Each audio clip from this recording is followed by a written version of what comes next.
Sa mga mamimili po dyan, tumaas ang presyo ng karne ng baboy at baka sa ilang pamilihan. Kaya kung medyo tight po ang budget nila, mas maiging bumili na muna ng manok at gulay dahil nagmura ang mga ito. Balitang hatid ni Haji Rieta. Dito sa Commonwealth Market, ang mga benguet vegetables gaya ng patatas, repolyo na dati ay 60 pesos, ngayon ay 40 pesos na. Ang carrots, 40 pesos kada kilo, ngayon ay 30 pesos na. Ang sibuyas, cauliflower, beans mula 70 pesos, ngayon ay 60 pesos na. Ang sayote na 30 pesos noon, 20 pesos na ngayon, bumaba ng hanggang 10 piso kada kilo. Ang Tagalog veggies naman na karamihan ay galing ng Bulacan at Nueva Ecija ay bumaba rin ang presyo. Ang talong, pechay at ampalaya dati ay 40 pesos, ngayon ay 30 pesos na lamang per kilo.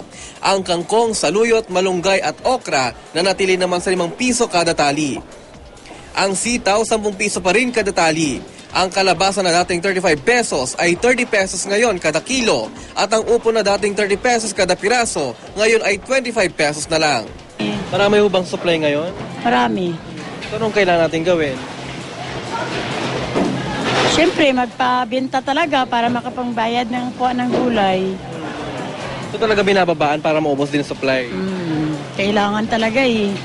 Ang ilang isda naman bumaba rin ang presyo. Ang tilapia dati 100 pesos, ngayon ay 90 pesos kada kilo. Ang bangus 120 pesos noon, ngayon ay 110 pesos kada kilo. Ang galunggong 70 pesos, dati ngayon ay 60 pesos. Ang tulingan 80 pesos dati, ngayon ay 70 pesos kada kilo.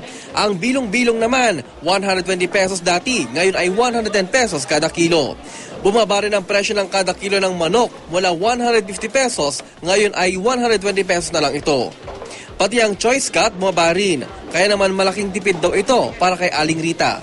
Medyo malaki-laki rin ginawa sa amin. Bakit po? Kasi medyo bumaba, marami rin kami nabibili pang iba. Malapit ng graduation, nagtitipid ng mga magulang.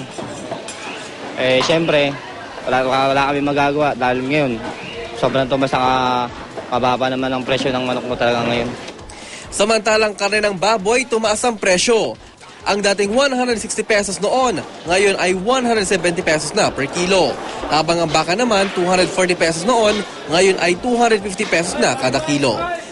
Haji Rieta, GMA News.